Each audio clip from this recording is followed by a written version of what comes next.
Hey everybody, welcome to another episode of ArmTalk. I'm your boy Jody Williams, and today my guest is the man who has a major match coming up. I do believe it's on October 2nd against John Brzezinski. My guest is Dmitriy Kachan. Dmitriy, how you doing today? Hey Jody, doing good. How are you doing? I'm doing good. Question, so how did this match even come about? I mean, can you tell the viewers out there, how did this match with John start? Yeah, so initially Texas Arm Wrestling League brought this match, and initially I wasn't going to go there and pull, but that's mainly because I'm going to World Championship 2 weeks before. Yes. But Dustin Wolfen contacted me and asked, "Do you want to pull John there?" Yeah, and yeah, I said, of course. It was my dream for many years to pull the legend of arm wrestling, And when I was just started arm wrestling, I was watching his videos, was getting something from me from his technique. So, and it's an honor for me to pull him, Good. And I know you watched when John pulled Chanshaw, a few weeks back. Is there something that you saw that may, trigger you to like, okay, maybe I have a chance to beat John. Maybe there might be an opening that I can do something that Chance didn't get the chance to do to try to, spark a win or even pull out a whole victory over John. Is there anything you saw from that? Well, yeah, I saw some stuff, but I've never pulled Chance. I don't know like specifics how he pulls. I can just build my own opinion watching videos. But in my opinion, Chance didn't have like plan B. He was thinking like, okay, I'll top roll him, and that was the only plan. In my opinion, I may be wrong. Right. But I'll try to prepare different plans, like not just one thing. But I don't know which plan will be effective against John, because this is like one of the most experienced guys you can find in our wrestling. Yeah. I will try to prepare a few plans, and we will see which plan will work, and if it will, we'll see. And you know what, and we have to go back to the Waxahachie event. You pulled Robbie Burnett, and we all, Yep. Everybody knows Robbie. And when you came to the event, and all of a sudden you guys pulled the best of 5, and you were able to come out on top on that. And so, do you think that really put you on the map, or do you think you were already a household name at the time? You mean how did I put John, or can you specify your question? Yes. You were cutting out, sorry. Oh, sorry. So when you beat Robbie Burnett back in Waxahachie, when you beat him 3-2 in that super match, do you think that that match right there pretty much put you in the limelight to where you can get opportunities to pull John? That's a good question, Yeah, I don't think so, to be honest with you, because it's mostly like difference in techniques. You can be effective. Your technique can be effective against one guy, but it can be not effective against another guy.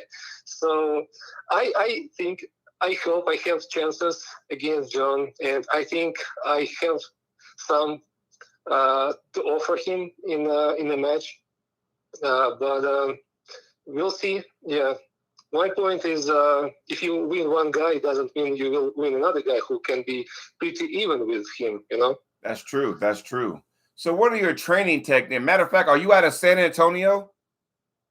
Not really. I lived in San Antonio for a few years, but a few months ago, I moved to Austin, Texas. Okay. So it's not far from San Antonio, like an hour. So who do you train with? Like I go to Austin practices, but I usually mostly train alone at my. I set up a gym at my house, and that's basically it. I have all the equipment I have. I have a coach who helps me to build the plan for workouts, and I just follow it. Well, good. And you did say, so do you think and not to leapfrog events, because you do have the IFA World Championships before you pull John. So are you razor sharp, and are you ready for the IFA Worlds? Yeah, so my preparation for John is mostly the preparation for IFA Worlds. I just did small corrections, knowing that I'm gonna pull John after a few weeks. I will try to pull there and take a rest for, I don't know, maybe a week, do a few workouts, and then we'll go to the super match. About my preparation for IFA Worlds, I don't do any like special, just workout routine that I usually do, Right. like how I usually prepare for any competition. Right. And I'm kind of in the same boat, because I myself will be going to the IFA Worlds, next month, was actually within the next few weeks. And I also have a super match in the month of October. So, I got to ask you, when you prepare for a world competition, you're going to prepare for many opponents, different styles, different kind of size hands, whatnot. Whereas when you prepare for a certain person like John Brzezinski, you can only focus on one person. So does your training kind of change? Whereas, okay, I'm only training for one person, I'm going to focus on him and his matches. Whereas, okay, I'm focusing on the tournament where you get a lot of people and you don't know what can go wrong. Does that change your training strategy? Yes or no? Yeah, it changed it a little bit. I'm changed it like in a way to prepare more for John, like to create a few plans for pulling him, and I'm trying to adjust my workout plan for that. Right. But having the super match 2 weeks apart makes this preparation difficult. In a perfect way, I would love to make like this preparation dedicated just for one person, but in our reality it's not possible for me, right? Because this super match is like 2 weeks apart. So I'm just trying to do my best to be like evenly prepared for Worlds and for John, and we'll see how it goes. Yeah, and I had a question. I have to get your thoughts too. So, like, for example, when you go to a world, type atmosphere in a tournament, for me, I got to bring my best move and then maybe a secondary move and hope that it works. Whereas if I'm going to pull somebody best of 5, now I have to see, okay, I got to have possibly 3 moves just in case. Do you agree or disagree with that? Yeah, I totally agree with you. But I think the more experienced you become, the more moves you have, right? Right. So at the beginning, I had 1 move. Now I have like 4 or 5 moves. But I'm trying to right now. I'm trying to like make them evenly prepared. So yeah, if it answers your question. Good. Now, I assume you're going to go ahead and pull the Texas State Championships, correct? I don't know. It depends. I'm going to pull a super match there. You're talking about October 2nd, right? Yes.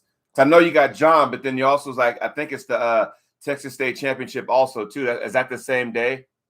Yes. This is, as far as I know, this is the same day. Okay. And I don't know if super matches will be before or after the tournament. If it will be before, I probably won't pull in a competition. So it will depend. Okay. And let's just say, for example, let's just say you pull off the upset of the century and you happen to beat John Brzezinski, the greatest of all time. My next question to you is, who do you want to pull next, and how do we make that happen? Oh man, I'm not trying to make this plans. Right now, I'm just focusing to be as ready as possible October 2nd and IFA. And I'm not like kind of person who builds this plan before he wins it, Right. Yeah, let me first pull John and Worlds, and then we can talk about it. Good. I mean, that's good because, maybe, and I don't know, but maybe what if Robbie Burnett wants a rematch down the road? that could be a possibility. But it all depends, though. It depends on what happens with this match, that you and John will have. It all depends on what kind of shape you'll be in. If, hey, am I healthy enough to pull, again in the same, event, or maybe you and Robbie can have a rematch later on down the road. That could be a possibility, Yeah, absolutely. Probably we will see each other with Robbie again on the table. That's highly possible, I think. We Nice. live close to each other in one state, so our possibility is pretty high. Well, good. So can you tell the viewers out there, what is a normal training session with Dmitriy like? How does that look? You mean my workout routine, or? Yes, your workout routine. Well, so first of all, I'm working with my coach for around 10 years, and the thing he's trying to teach me for like this time is health should come first. So, and arm wrestling for me is like, first of all, the motivation to be healthy and keep my body in shape. And my workout routine comes like from it. It's like I'm not lifting heavy weights, not pulling when not lifting anything when I feel hurt after the workout. Right. So I have a set of exercises I usually do.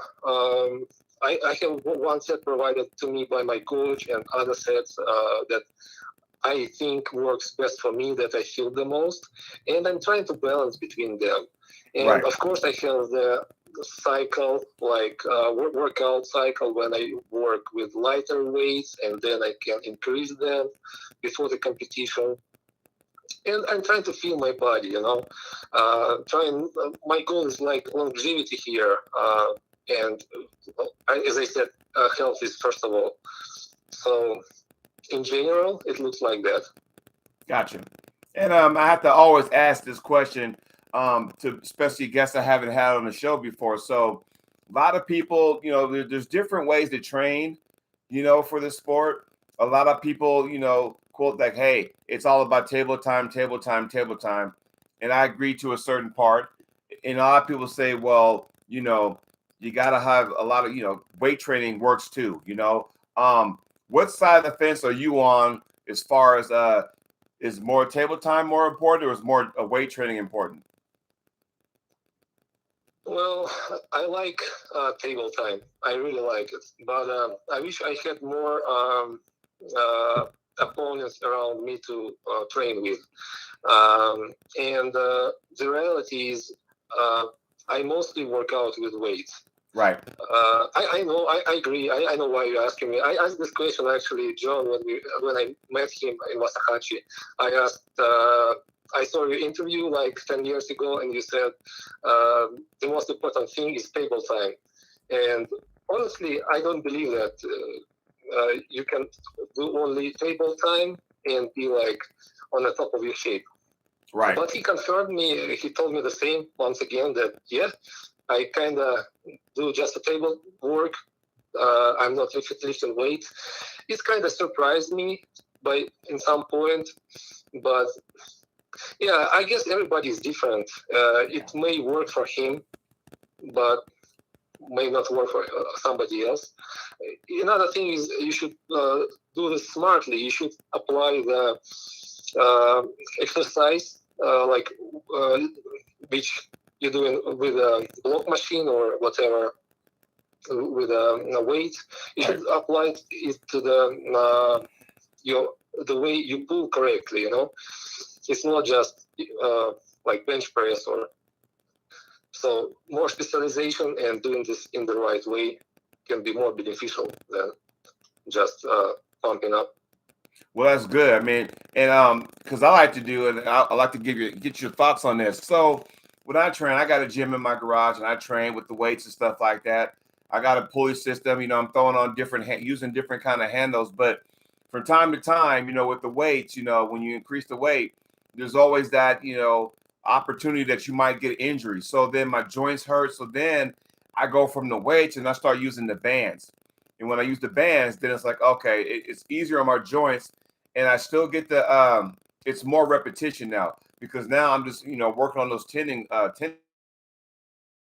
strength. Sometimes that could be a good thing, and now you listen to your body, and I want to say, okay, I'm gonna go take some time off the weights and go to the bands now. That way I can kind of heal properly. Do you agree or disagree with that theory?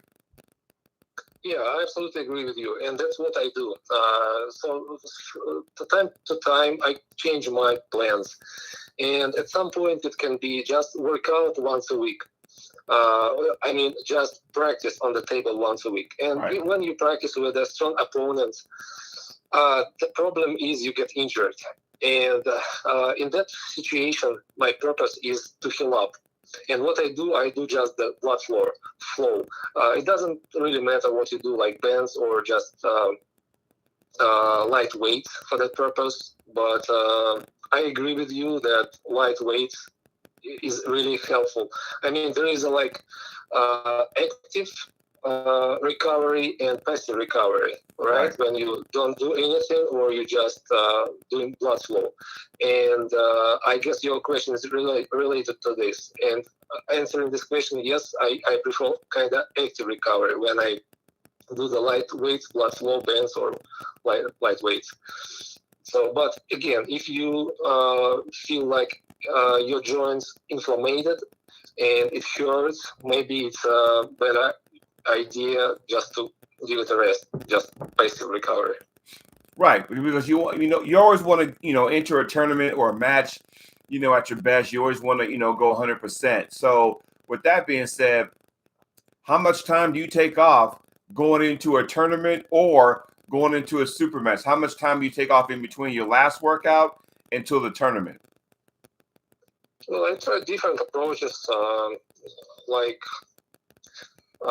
10 years ago, I did 2 weeks of rest before the competition.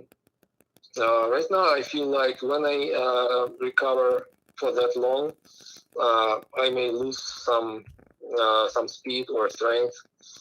So what I do, I just decrease the weights, and I do just once every 3 days blood flow just to keep my muscles and tendons in shape. Nice. I mean, because I think a lot of people, especially a lot of beginners, and I was talking to some friends of mine earlier, and they asked me, why do you first of all, how long have you been pulling in the sport? I think it was um, 14 or 15 years. Okay. And the reason why I asked that is because, like I said, I was talking to a buddy of mine earlier this morning, and he asked me, he goes, well, there are so many guys who are good now 3 years in, whereas, why do you think that is to get better quicker? And I told him, I was like, well, I think, because I've been pulling for 11 years, and I don't think social media was that big where it is now for arm wrestling. I mean, I don't think Instagram was out back then. Um, Facebook was out, but not to where it is. Everyone's posting, matches and tournaments. People are going live on Facebook now. It wasn't that big then that it is now. And I think with all the training videos that's out on Instagram or YouTube, because I've been putting stuff out there too. I think now with the new pullers, they see all that kind of stuff and they catch on. They can watch that over and over. Whereas people like you and me who've been in sport 10 plus years, we didn't have that opportunity to learn like that. What's your thoughts on that? Yeah, I agree with that. When I started, it was really difficult to find any information about our lesson. YouTube wasn't that good at the time, and I was just asking some friends. I was trying to find people who know a little bit about our lesson, try to spy on some people, So in Russia, where I started, it's there are like many small teams, and everybody keeps it in a secret. What they do, it's like I don't know, a small group of people, and they share it only between them. So it was really hard to find anything. And now the situation changed a lot. Like you said, you can just Google workout in arm wrestling, and you will get like thousands of videos how to do that stuff. This is good, and it's bad at the same time because it's kind of a chaos of exercises, and the beginner is trying to take every and the you know that the very important part of the progress is recovery, Right. and you should rest before you're doing that stuff. So the biggest mistake I see, new pullers do, they just work out without the rest and they get injured. So yeah, it's cool that you can find so many information about arm wrestling, but I think there should be somebody who can lead you to the right direction, give you some advices, what's better to do, what's not to do, or etc. Yeah, I mean, I don't know if you're aware of Bob Brown. When he started putting all his content out there on YouTube. What I like about it is the fact that he will put out there, hey, if you hey, what should you do if you have a short arm or a small hand? Back pressure, side pressure, that kind of stuff. Because we all know, and for example, you can if you want to learn how to do a hook, right? A hook style pull. You can have 5 different people show you that, and they'll show you 5 different ways. But out of those 5 people, some way, somehow, somebody is going to say a certain word or vocabulary. It's going to click in, and you're going to go, "Oh, okay, I get that now." I mean, for so many years, myself, I mean, trying to be a hook puller, because I want to be able to. I got 2 moves down, but I'm trying to make the hook my second move, but I can't get it down. But have 5 different people. Someone's going to say something that's going to catch it. It's going to make sense the way they explain it. Do you agree with that, or have you ever experienced that before? Yeah, absolutely. I saw that so many times. You asking different people, and you have different explanations from everybody, like almost everybody. Right.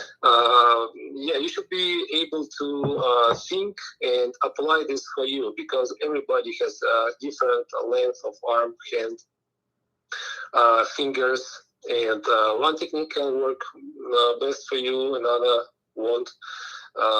So you should find a way how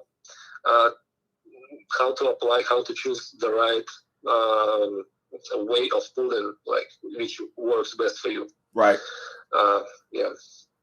And that's good because, like I said, I mean, some way, somehow, I mean, it goes back to the training thing, like, hey, I have a long arm, am I able to posting top row, or it should be a hook? And like I said, to each his own. I mean, when I tell new pullers, it all depends on what your strengths are. You may have a strong shoulder and a strong arm, but if your hand and wrist is not there, you need to fix that. So I always tell them, let me just see your, how long your arm is. Let me see what your stance is. I mean, even as important as footwork, where are you placing your foot? Are your hips to the table? Where are you putting your elbow inside your shoulder as it's hanging out? I mean, a lot of stuff. There's so much detail, and you break everything down, and you got to know, okay, how do I become good? How do I become great? And I always tell, especially if I got new guys coming into my team, say, look, first of all, this is not going to be an overnight sensation. Okay, it's going to take time, unless you're just like raw talent where you can just do it. Which, there are people out there who just get it, but let's break things down and work your way up. Don't worry about trying to win right out the box. Let's just learn the stuff first. Once you go ahead and go through those that pain period with the tendons, then we'll see if they come back. That's how I know they're ready. If they go away, then hey, maybe it wasn't for them. Have you ever dealt with that before? Yeah, there are so many small details in arm wrestling. When somebody just not familiar with arm wrestling, look at the video, it looks so simple, right? Just take the hand and push it to the pad.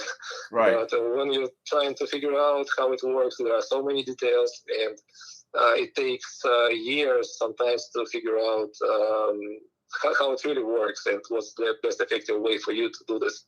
Right.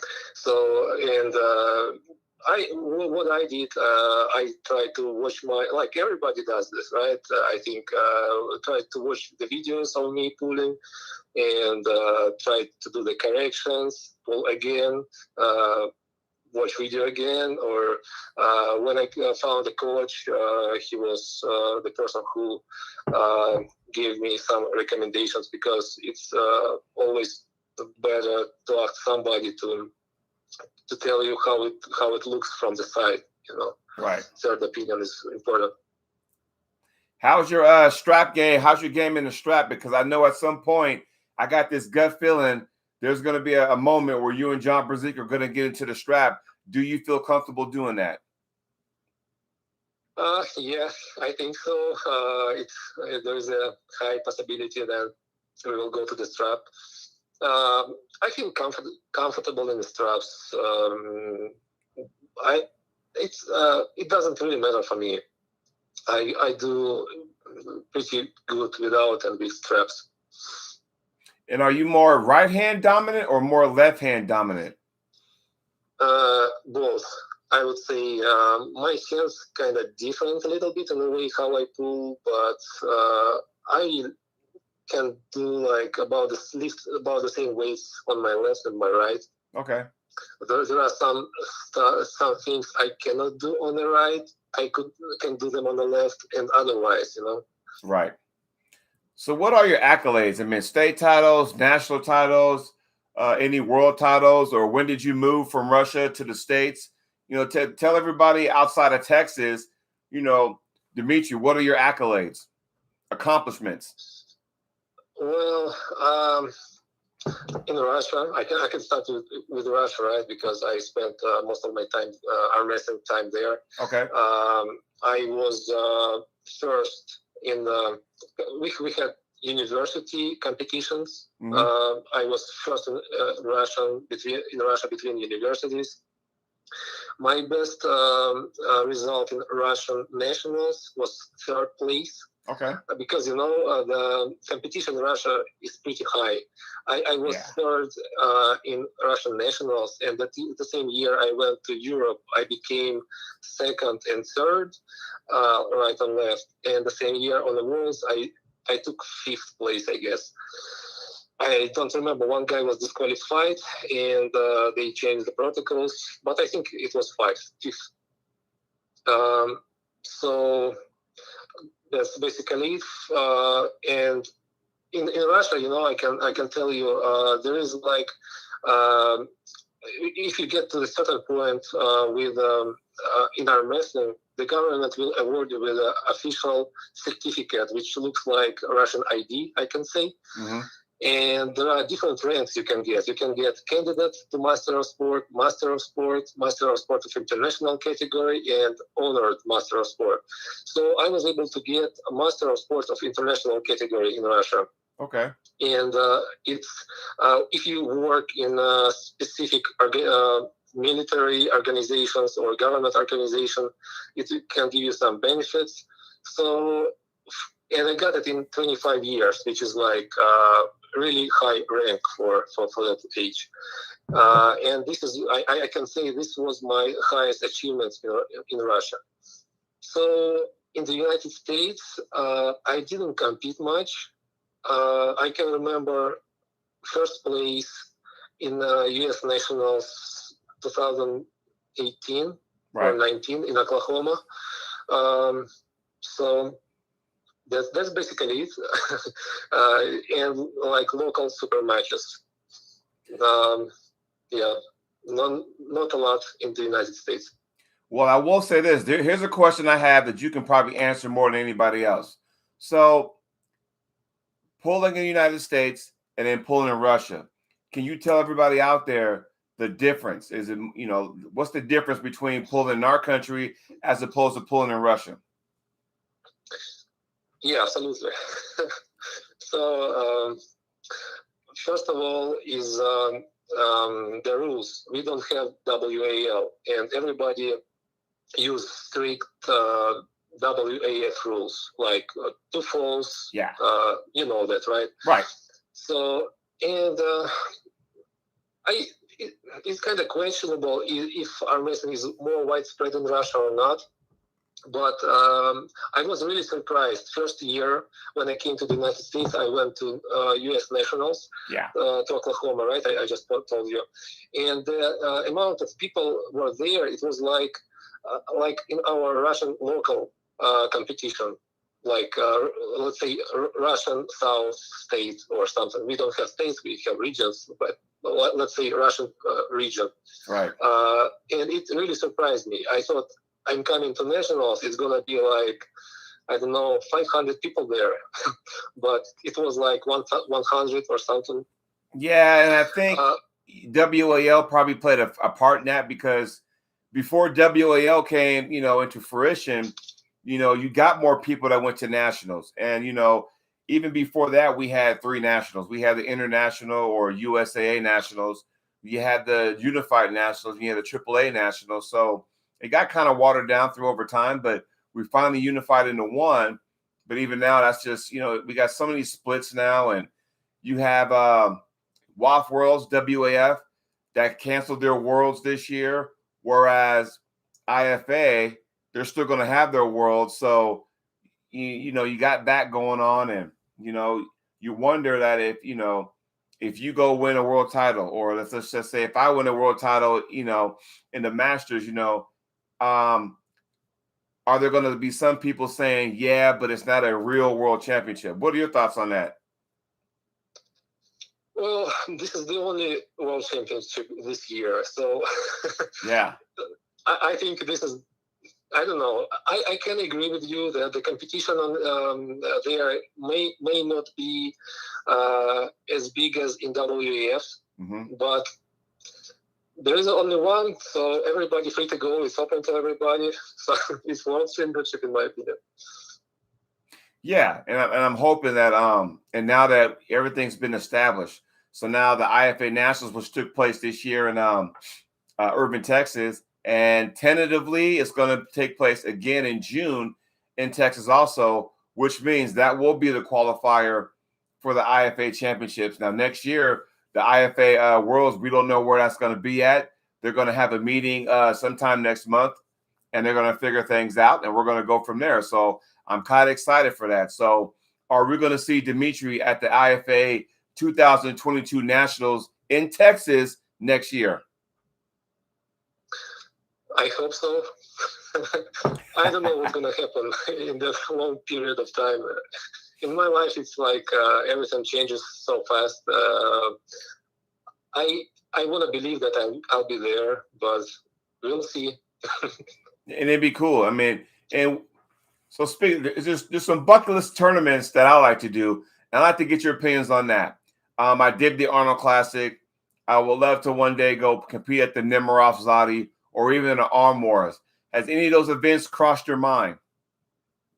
Yeah, I really want to go to Arnold's Classic. I wanted to go there last year, but it was canceled because of COVID. Right. But this is one of the tournaments I really really like to go.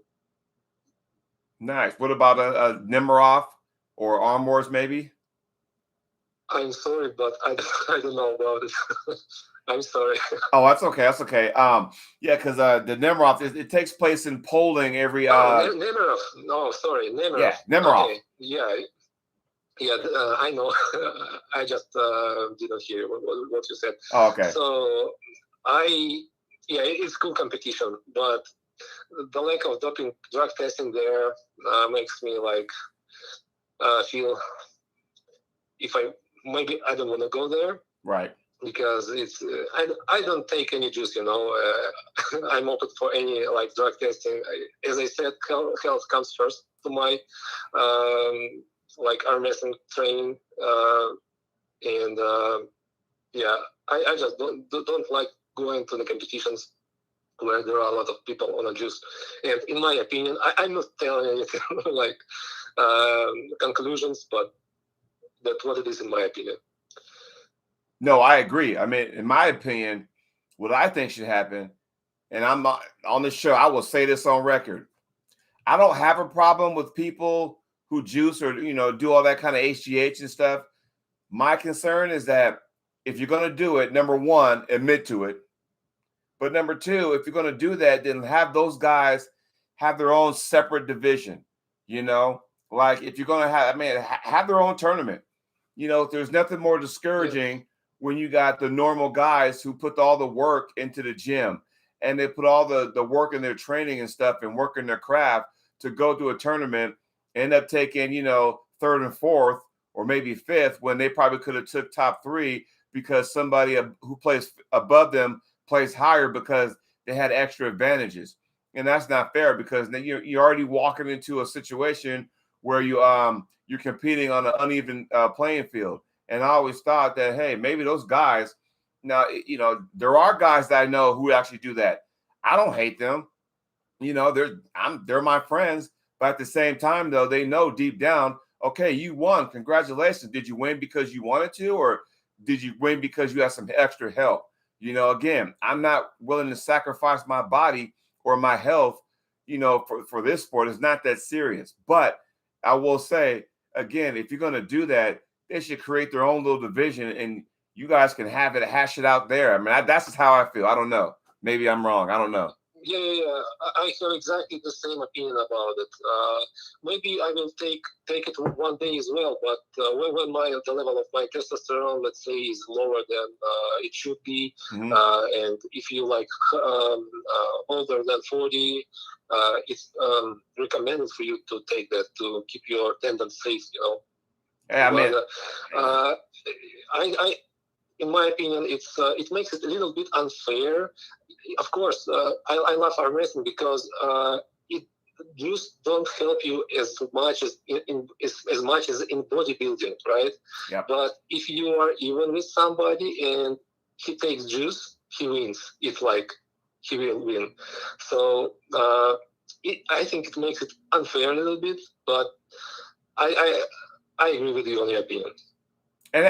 But you still got to learn how to, you know, arm wrestle, because I will take that analogy and I would apply it to baseball. You know, you probably weren't in the States when this went on, but it's 1998.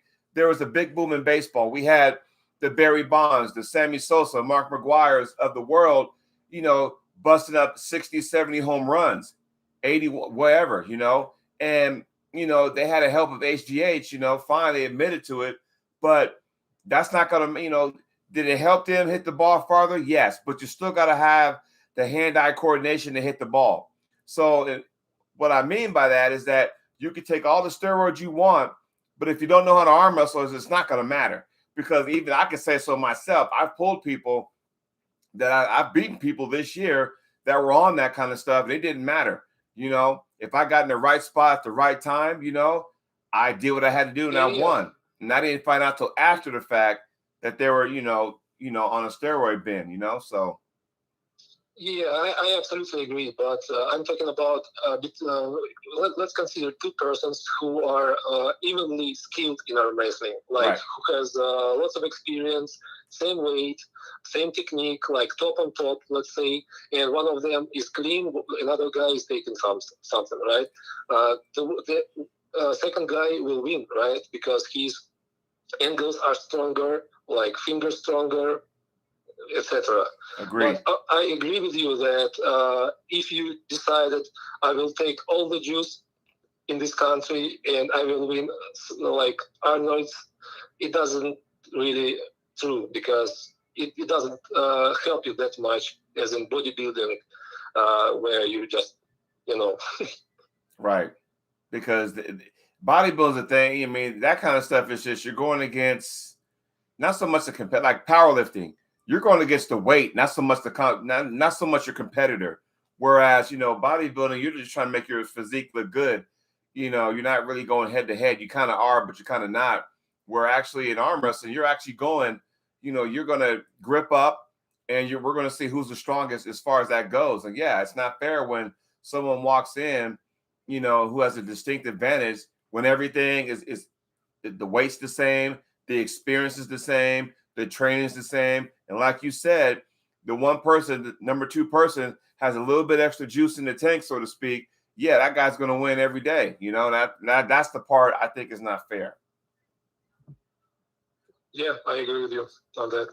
So, but like I said, I don't worry about that too much because if I beat somebody, who's on there and I'm just as clean as the next person, then I'm telling you right now, that's almost as good as winning a national or world title. I mean, because I know, okay, well, heck, but see, the thing is though, I didn't know about that till after the fact.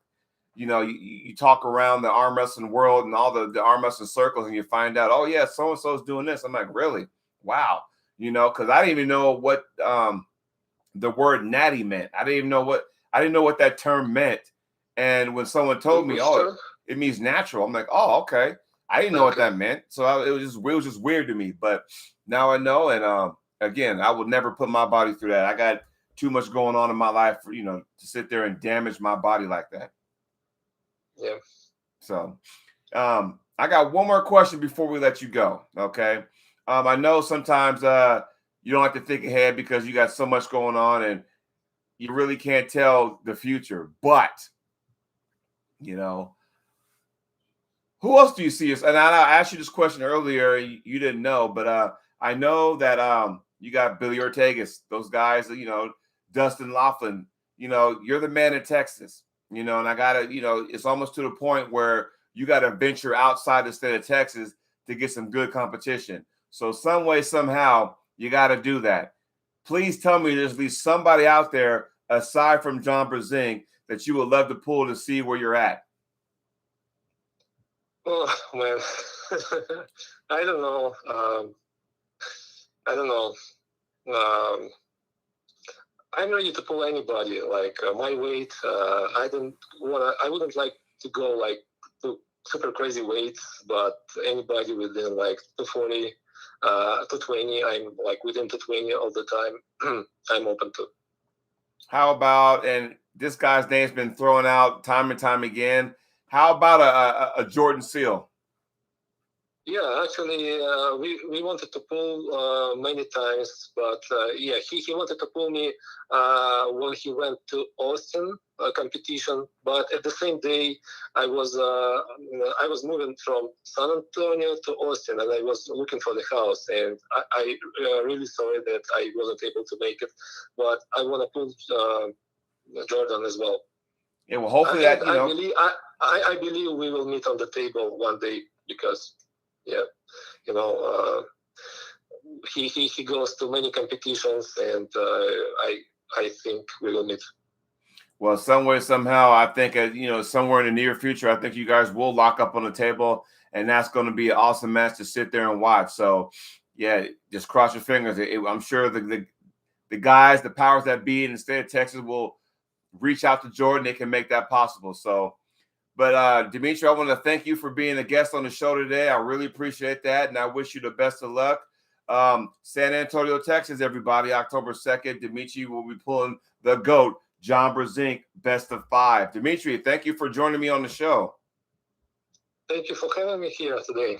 All right, thank you. Enjoy your weekend. We'll talk to you soon. Bye-bye. Take care. Bye. So that was Dmitriy. I'm telling you right now, he has a major, like I said, major match coming up against the GOAT, John Brzezinski. And now that John's not doing the top 8 anymore, he doesn't want to cut the weight. I don't blame him. Fuck it. You're like 50, 7, whatever. I just want to relax, just get stronger.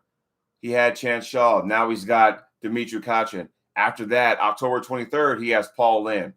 So he's going on a one-man wrecking crew. He's going to this state, that state, kicking ass, taking names for the most part. We're going to see how much he has in the tank because now he has to pull twice in the month of October. So there you have it. So again, everybody out there, thank you for joining me on this Friday.